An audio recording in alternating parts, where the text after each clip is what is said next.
So we're talking about maybe 15 million barrels a day of crude oil and refined products that is disconnected from the global market. I mean, what is happening now is the largest energy crisis we have ever faced in the history. That's why the price of jet fuel and the cost of your summer vacation has skyrocketed. But even if this strait were to reopen tomorrow, getting jet fuel production back to pre-war levels and getting ticket prices down could take a long time. 15 million barrels of oil a day vanished from the global market, and within days, Washington was talking about Canadian pipelines again. U.S. President Donald Trump approves a permit for the Bridger pipeline, a new take on a project scrapped by Joe Biden. Slightly different than the last administration. Now, under Trump, construction of the new pipeline would take a different route, running along the Montana-Saskatchewan border before a south turn towards Wyoming.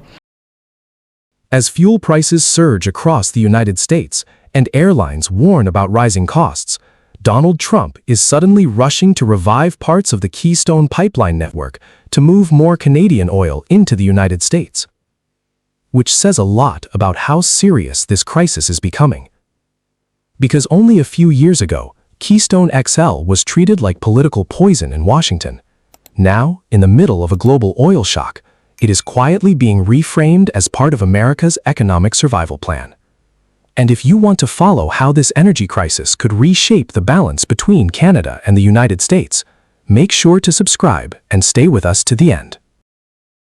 Instead of getting a rental car and driving to DC, I decided to take the train. It was a lot easier to take the train and save a few bucks. Gas prices are up more than 50% since the war with Iran began, as driving Americans out of their cars and on to public transit. I filled my tank up last week. It was $55 to fill it up. That's the first time I've ever spent that much on my vehicle. The crisis escalated after the conflict surrounding Iran disrupted shipping through the Strait of Hormuz, the narrow passage responsible for roughly 20% of global oil and fuel flows. As tankers avoided the region and refinery activity slowed across parts of the Gulf, analysts began estimating that around 15 million barrels per day of crude oil and refined products had effectively been disconnected from global circulation. The consequences spread quickly across multiple industries. Jet fuel prices surged internationally. Airlines across Europe and Asia started reducing routes and raising fares.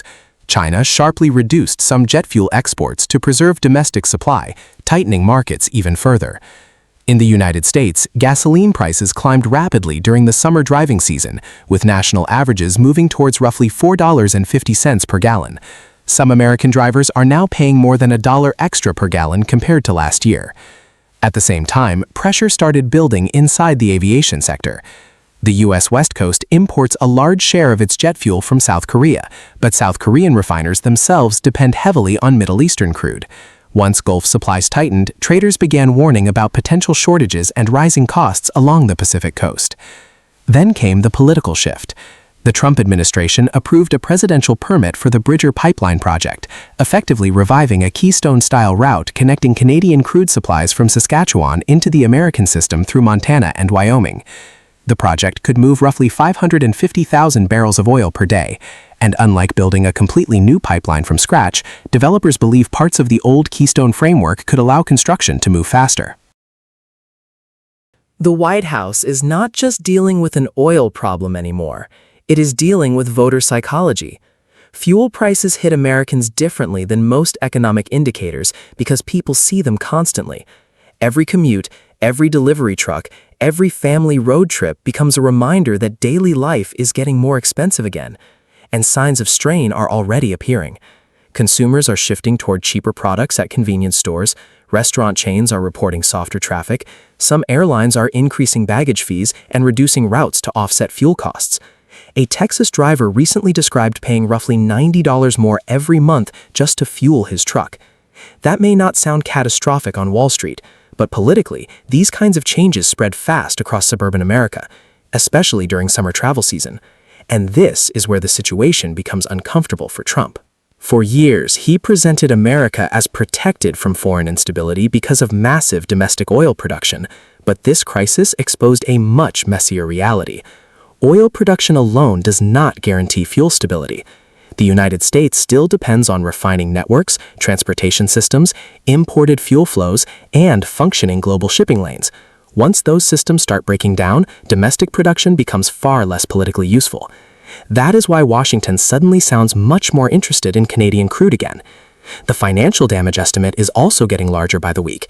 Analysts from major U.S. transportation and energy groups now warn that if oil prices remain near current levels through late summer, the combined hit to airlines, trucking companies, logistics operators, and consumer spending could exceed $70 billion across the American economy by early 2027. Several U.S. carriers have already reduced profit forecasts because jet fuel costs jumped more than 50%.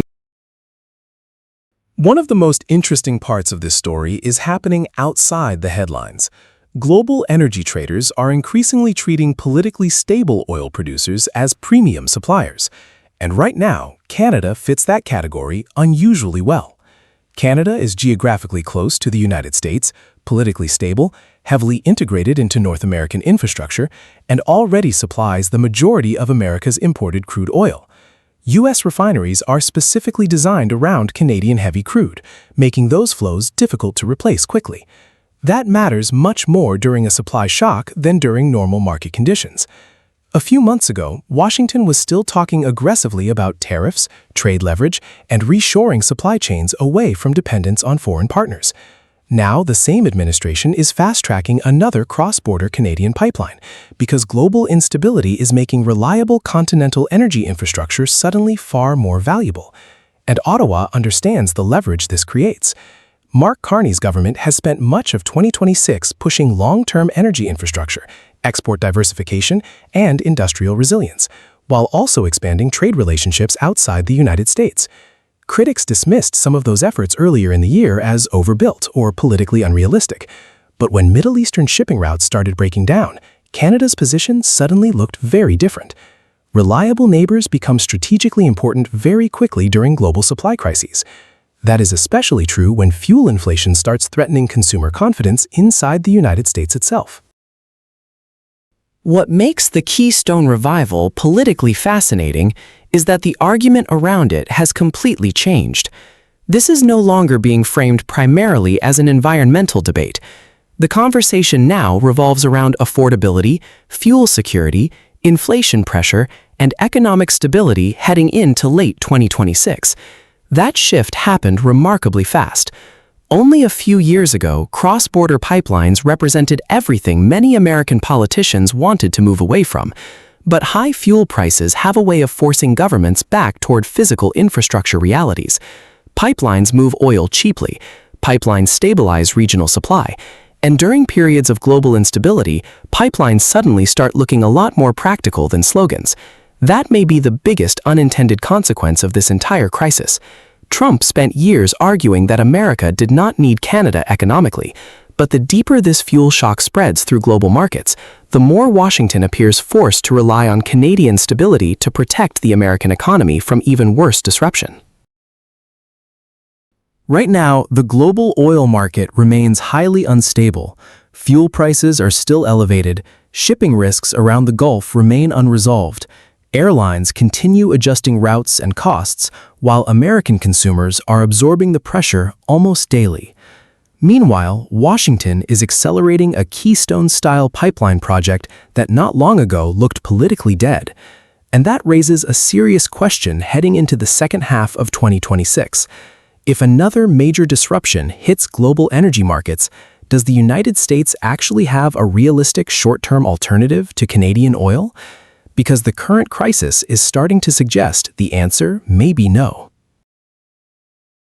Integration is being used as a weapon by some, and the rules are not constraining the hegemons. Now, we have to actively take on the world as it is, not as we wish it to be. We know nostalgia is not a strategy, but we don't think that we're destined to submit to a more transactional, insular, and brutal world. And gatherings such as these point to a better way forward.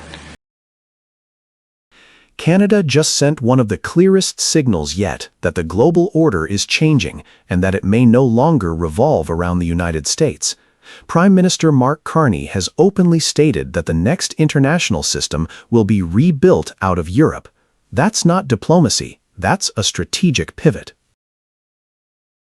Speaking at a major European political summit in early May 2026, Canadian Prime Minister Mark Carney delivered a statement that is already echoing across global capitals.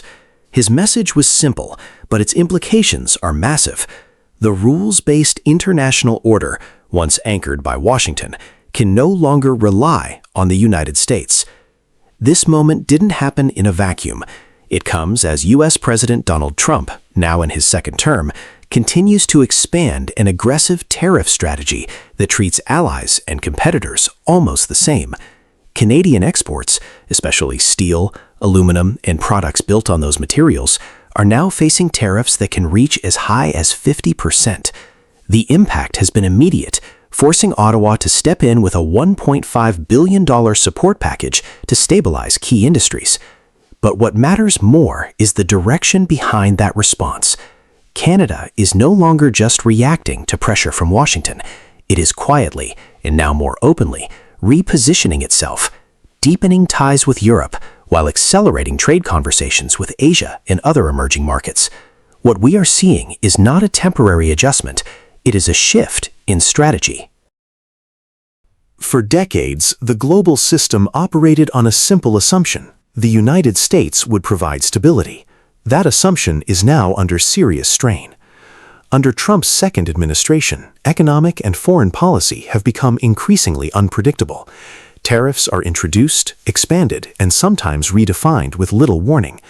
Agreements that once signaled stability are now treated as flexible tools rather than fixed commitments. At the same time, Washington has reduced parts of its military presence in Europe, raising new questions about long-term security guarantees. Taken together, this creates a very different environment for allies. Instead of planning around U.S. leadership, countries are now planning around U.S. uncertainty. That distinction matters. So when Carney says the next international order will be rebuilt out of Europe, he is not making an abstract point. He is responding to a structural reality. The center of predictability is shifting. Europe, with its emphasis on rules, institutions, and negotiated frameworks, is increasingly being seen as a place where stability can still be built. We're honored to be the first non-European country as part of the EU SAFE initiative. We would observe that in the last year, we have struck $18 billion worth of critical minerals deals across 20 of the world's leading critical minerals. The way to look at this is we are warehousing these to look for government-to-government deals with our close partners and under the rubric of the G7 first and foremost, but then more broadly. Canada's response to this shift is not emotional or symbolic. It is calculated. The first step has been stabilization at home. The $1.5 billion support package is designed to keep critical industries, especially steel and aluminum, operational during a period of intense external pressure. These sectors are deeply integrated into North American supply chains and support tens of thousands of jobs, so the stakes are not theoretical. At the same time, Ottawa is moving in a second direction that may matter even more over the long run. Canada is actively expanding its trade relationships beyond the United States. Negotiations with Europe are being reinforced, while talks with India, ASEAN countries, and parts of South America are gaining momentum. The stated goal of doubling non-U.S. trade is ambitious, but early indicators suggest that diversification is already underway, with export growth increasingly coming from outside the American market. In fact, the structural shift is already visible in the data. The share of Canadian exports going to the United States has dropped to around 67%, its lowest non-pandemic level in decades, while exports to non-U.S. markets have surged by more than 15% in recent periods. At the same time, 65% of Canadian exporters now say they plan to enter new markets within the next 2 years, signaling that this is not just a government strategy, it is becoming a private sector pivot as well. This is where the strategy becomes clear. Canada is not trying to win leverage inside the U.S. system, it is building leverage outside of it. Carney's focus on Europe is grounded in practical considerations rather than sentiment. The European system still prioritizes predictability. Decisions may take time, but once agreements are in place, they tend to hold. For a country like Canada, which depends heavily on stable trade flows and consistent regulatory environments, that kind of reliability is a strategic asset. There is also a broader alignment taking shape. Europe is increasing its defense spending, reassessing its security posture, and investing in areas like energy transition and critical minerals, sectors where Canada has clear advantages. This creates natural points of cooperation that go beyond trade and into long-term strategic coordination. What emerges from this is not a replacement alliance, but a parallel one. Canada is positioning itself within a network that can function even when U.S. policy becomes unpredictable. That is a subtle but significant shift. The logic behind Trump's approach is straightforward. By using tariffs and market access as leverage, the U.S. aims to bring production back home and extract better terms from its partners. But in practice, the outcome is more complicated. When allies are treated the same as competitors, the incentive structure changes. Instead of competing for access to the U.S. market, countries begin looking for ways to reduce their reliance on it. That process does not happen overnight, but once it starts, it tends to accelerate. Canada's current strategy reflects exactly that dynamic. The more pressure it faces from Washington, the more it invests in alternative markets and partnerships. Europe is doing something similar, particularly in sectors like automotive manufacturing, where U.S. tariffs are also a concern. The result is a gradual shift that may not be immediately visible, but is structurally important. The system is adjusting, not toward the United States, but away from it. This transition is not cost-free. Canadian industries are under real pressure, and government support is essential to prevent job losses and maintain production capacity. Supply chains are being reworked, and businesses are having to adapt quickly to new conditions. However, the alternative would be continued exposure to a system where the rules can change without warning. That kind of dependency carries its own risks, and over time, those risks can become more expensive than the transition itself.